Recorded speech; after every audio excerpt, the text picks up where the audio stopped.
Bonjour à tous et à toutes, bienvenue sur la chaîne Camélia Vegan. On se retrouve aujourd'hui pour une nouvelle vidéo. Donc, je vous explique rapidement. Je me suis levée, j'ai fait mon bain de bouche à l'huile de coco. Vous savez, ce que je fais 20 minutes de bain de bouche, de gargarisme de bouche en fait avec l'huile de coco. Ensuite, j'ai fait mon brossage à sec et enfin, j'ai fait... comment ça s'appelle, j'ai pris ma douche et je voulais faire mes soins du jour et je me suis dit, j'ai pensé à réfléchir, je réfléchissais et je me suis dit j'aimerais bien vous parler d'un sujet, donc pourquoi pas en profiter maintenant d'un sujet qui m'est venu en tête pendant que j'étais en train de faire mes soins. Donc je vais vous parler de 2-3 soins que je fais en ce moment pour les raisons pour lesquelles je les fais. Je vais vous parler du sujet auquel je voulais aborder avec vous aujourd'hui et puis voilà, donc ça va être un peu un c'est pas un c'est Make Up With Me, mais ça va être une routine soin avec moi où je vais vous parler. Donc voilà, la première chose que j'ai faite, c'était mon gargarisme. Ensuite, après la douche, etc., je me suis lavé les dents avec mon dentifrice qui est à la propolis et à la menthe. J'avais un dentifrice solide, mais j'en avais plus, du coup, pour le camping, j'ai pris celui-là, parce que j'étais en vacances à Osgore. Et ma brosse à dents, qui est vraiment super géniale, ma brosse à dents, j'adore plus que tout, parce qu'elle est... en bois de hêtre français, fabriqué en France, bois de hêtre rouge élevé en France, elle est biodégradable, enfin bref, c'est le top du top des brosses à dents que l'on peut trouver. Donc voilà, je me suis lavé le corps avec ce savon, saponifié à froid, et bon, je vous montre mon shampoing, mais là ça, je ne l'ai pas fait, c'est un shampoing et pour le corps, cheveux et corps que j'avais pris pour le camping, qui sent extrêmement bon, solide, tout est biodégradable, donc je suis extrêmement contente de celui-là. Voilà, donc en fait, la raison pour laquelle je revenais avec vous, c'est parce que j'ai un peu déliré sur les soins que j'ai achetés. J'ai pris des choses que je ne suis pas censée prendre en tant que moi personnellement minimaliste. J'ai pris des choses qui avaient plus vraiment d'intérêt. Je sais pas comment dire, je me suis éparpillée dans mes achats, j'ai pris avec du plastique parce que je me suis mis à paniquer. Parce qu'en fait, j'ai eu mes premières rides, ou en tout cas, je me suis rendu compte que je commençais à avoir des rides. Et moi qui avais déjà du mal à imaginer que j'étais une femme, le fait de me dire que j'ai des rides, et ben, je trouvais ça extrêmement choquant et j'ai été complètement choquée. Donc, je vais vous dire les achats que j'ai faits, je vais vous dire pourquoi je les regrette et je vais vous dire après la conclusion de ce que je voulais vous dire. Donc, à la Biocop, en fait, là, c'est pas un achat du tout que je regrette. Il y avait moins 50% sur un hydrolat de millepertuis. Et millepertuis, et en fait, c'est très très bien parce que c'est pour les chutes, les coups, etc. Mais c'est aussi pour le boire, en fait. C'est à usage alimentaire et c'est pour tout ce qui est les gens très stressés, déprimés ou quand un coup de blues, etc. Et moi, qui suis totalement dans cette catégorie de personnes, je vais le prendre pour en faire une cure de 3 semaines, en fait. Et puis, par exemple, j'ai un petit sheet comme ça que je mets dedans et en fait c'est pour les coups et blessures, et étant donné que j'ai, et puis je peux en mettre un petit peu sur mon visage, et étant donné que j'ai fait des chocs au surf, etc., je les mets sur mes bleus aussi, mais là je l'utilise surtout en usage alimentaire. Donc là c'est un achat que j'ai pas regretté. Un autre achat que j'ai pas regretté, c'est ce vernis que je trouve super joli, qui coûtait 3,99 €, qui est bio et vegan et que j'ai acheté à la Biocop de Sarzeau où je connais la dame, où je l'adore énormément. C'est un trop beau vernis et bon, je voulais plus en mettre du vernis en fait parce que c'était inutile, mais là j'ai craqué sur celui-ci. Il est bio et vegan, sans silicone, sulfate, toluène, parabène, pardon, formaldéhyde pour ceux qui connaissent, camphore, colophonie, bref. Du coup c'est un tout petit, je me suis dit pour une fois j'ai craqué, voilà. Donc ensuite, pour mes premières rides, ce que j'ai pris, c'est, on m'a conseillé l'huile de ricin, que je mets en fait, là je vais pas le mettre ce matin parce que je le mets le soir, parce que ça reste gras, et je les mets sur les rides, il paraît que c'est très très bien. Ma tata m'a conseillé l'huile d'avocat, là ça s'absorbe beaucoup plus dans la peau, du coup je mets de l'huile d'avocat la journée. Et le meilleur des trucs au monde, c'est l'huile de rose musquée. Alors je voulais juste l'huile de rose musquée du Chili, mais en fait je me suis trompée. J'ai pris huile de rose musquée du Chili, c'est écrit, mais dedans il y a aussi l'huile de rose de Damas. Non, je sais pas si c'est la même ça. Mais je sais qu'il y a deux huiles. Bon, bref. En tout cas, c'est super. Ça se présente sous petite forme de flacon comme ça. Et c'est un flacon en verre. Là, c'est du carton, mais bon il y a tous les encres, enfin bref, je me suis complètement délirée sur les emballages. C'est vraiment pas le minimalisme, alors que d'habitude en fait j'ai juste ça, hein, ce pot en verre. Là j'ai vraiment paniqué avec mes nouvelles rides, du coup j'ai acheté plein de trucs en fait. Mais bon il paraît que c'est très très bon, donc je vais pas refaire, mais pour l'instant je l'ai, et puis bon bah je l'ai. Donc voilà. Je voulais vous parler un petit peu des complexes, etc. et de la solution que je viens d'avoir trouvée très facilement. Ce qui s'est passé, c'est que moi j'ai été une enfance et début d'adolescence pas du tout complexée, ni par mon physique ni par mon corps. J'ai jamais eu de mal à montrer mon corps à des garçons par exemple. Vous savez, certaines femmes peuvent être gênées, etc. Moi j'ai toujours tout assumé pendant une très longue période, et puis est arrivée la période des vergetures où le fait que j'ai grandi, j'ai pris des vergetures, et après le fait que j'ai grossi, j'ai pris beaucoup de vergetures. Et ça a été pendant très très longtemps une très grosse source de complexe, qui en est encore une source aujourd'hui. Je commence à accepter celle que j'ai déjà, mais j'ai une très grande peur d'en attraper d'autres. C'est une des raisons aussi, notamment pour la grossesse, c'est mort de chez mort pour moi. Bon, il n'y a pas que ça évidemment, mais il y a aussi cette raison-là, de voir le corps qui change, c'est vraiment quelque chose qui me stresse. Et en fait, je commençais pleinement à accepter mes vergetures et à accepter la vie en fait telle qu'elle était, avec mes rondeurs, avec...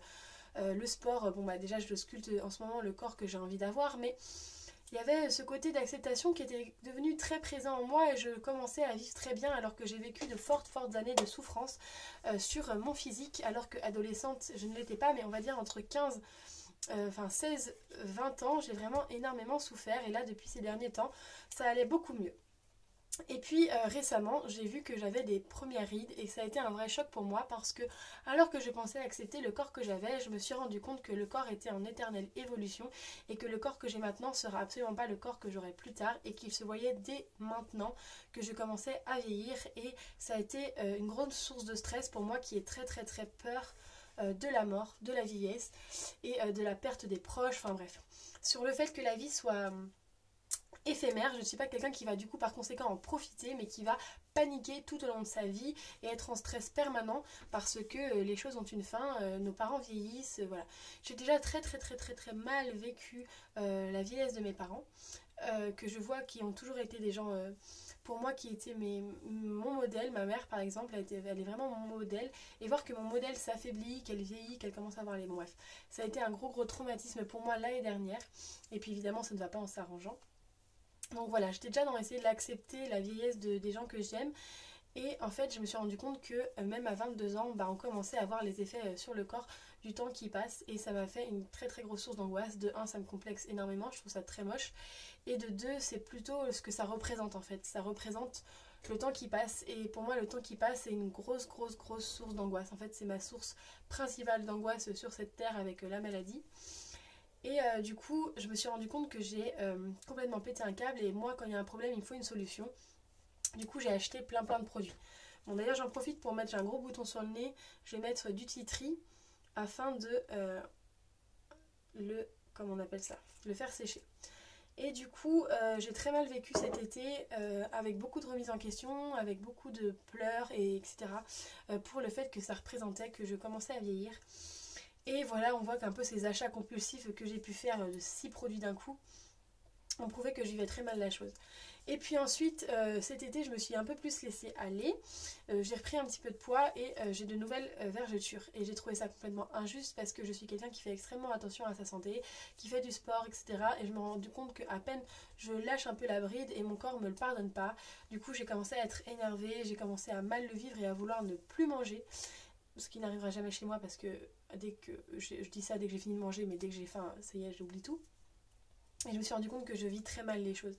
Et ce matin, alors que j'étais encore en train d'y penser, vous voyez, j'avais même acheté un autre produit, celui-là, je ne vous l'ai pas présenté, c'est pour le corps. Voilà, donc je commençais, bon là c'est en vert, c'est déjà ça. Mais bon, j'ai quand même complètement déliré sur les produits, hein. Je peux vous montrer tout ce que j'ai pris. Pour moi qui prends d'habitude que l'huile de coco, c'est énorme. Et hop, je ferme la porte parce qu'il y a ma mère. Et du coup, je me suis rendu compte que ça allait vraiment pas en fait. Et quand ça va pas, ben voilà. J'écoute ce qu'elle fait. Si elle monte. Non, je crois pas. Donc j'ai beaucoup stressé, et l'autre jour, j'allais voir mon copain dans la voiture, et j'ai complètement craqué en fait. J'ai fait que pleurer dans la voiture. C'est pas seulement une question de rides et de physique. Vous devez comprendre que c'est une question du temps qui passe. Et du coup j'ai pleuré, mais j'ai vidé tout ce que j'avais à vider. Enfin bref. Et puis après j'ai trouvé une espèce de sérénité. Depuis ce moment-là, j'ai trouvé une espèce de sérénité j'ai envie qui s'installe en moi et qui perdure. C'est la sérénité de l'acceptation et du j'en ai rien à faire. J'en ai rien à faire, j'en ai rien à foutre. C'est le titre d'un livre d'ailleurs. Et plutôt un bon mantra pour moi parce qu'en fait je m'attache sur ces choses de la vie qui sont irrémédiables et impossibles à changer. Je m'attache dessus et j'essaye de leur trouver des solutions. Je ne les accepte pas. Il y a encore un problème de lâcher prise. Et là, je me suis dit, bon, il faut vraiment que ça cesse. Après cette crise émotionnelle, il faut vraiment que ça cesse. Parce que tu vis vraiment trop mal, en fait. Tu te gâches la vie. Et du coup, je me suis dit, bon, bah voilà, je vais prendre des rides.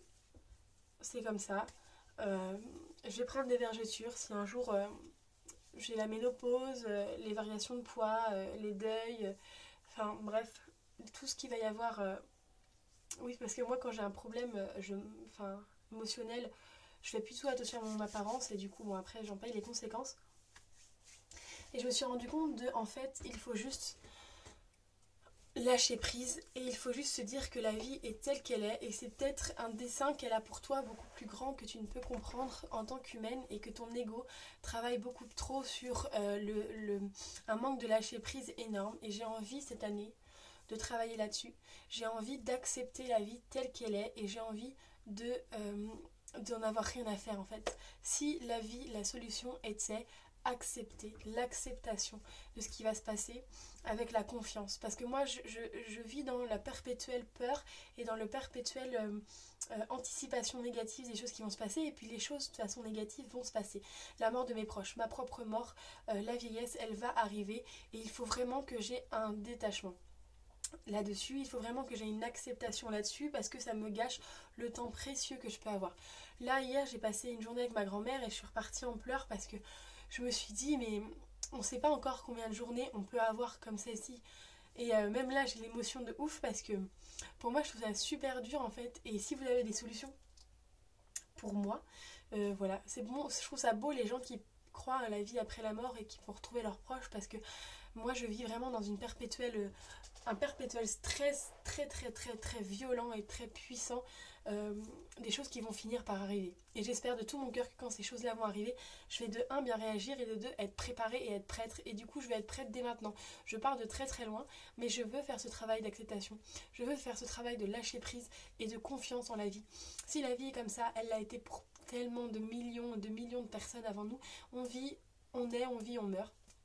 Et il faut l'accepter. Et cette année, je veux faire un travail très puissant d'acceptation parce que je ne peux pas continuer à vivre comme ça. Je ne peux pas continuer à être malheureuse en permanence et à avoir peur en fait. Ma vie se résume à la peur. Donc si la solution, ensemble, on essayait de travailler le lâcher prise, on essayait de se dire que les choses sont telles qu'elles sont et qu'elles sont exactement comme elles doivent être et que je n'ai pas à essayer de gérer l'univers tout entier. J'aimerais tellement pouvoir gérer le temps, gérer les actions des gens, notamment avec mon véganisme, gérer la mort. En fait, j'ai envie de tout gérer, des choses qui sont ingérables. Et du coup, il faut vraiment que je fasse un fort travail de lâcher prise, sinon je me complais et me maintiens dans le stress et le malheur permanent. Du coup voilà, c'était pour vous montrer que j'avais vraiment pété un câble avec tous ces produits que d'habitude je ne veux pas et que je vais utiliser tout de même, hein. Là je vais mettre l'huile d'avocat et j'ai vraiment eu un gros moment de down entre guillemets et que j'aimerais que cette année ça aille mieux et que mon objectif de cette année finalement c'est pas un objectif physique, c'est pas un objectif de travail. C'est un objectif de vie en fait et mon objectif de vie c'est de trouver la paix intérieure et d'être heureuse avec la fatalité des choses. Donc voilà, un travail de lâcher prise encore à fond que je dois faire. Voilà, je vous fais de gros bisous et je vous dis à très bientôt sur la chaîne Camélia Vegan. J'espère que la vidéo vous aura plu entre gros guillemets parce que c'est juste finalement une expérience que j'ai eue et si j'ai été au plus bas, et maintenant il ne me reste plus qu'à aller au plus haut et j'espère que chacun d'entre nous y arrivera. Si vous avez des conseils pour vivre mieux la vie en général, je suis preneuse et je vous fais de gros bisous et je vous dis à très bientôt sur la chaîne Camélia Vegan. Bye.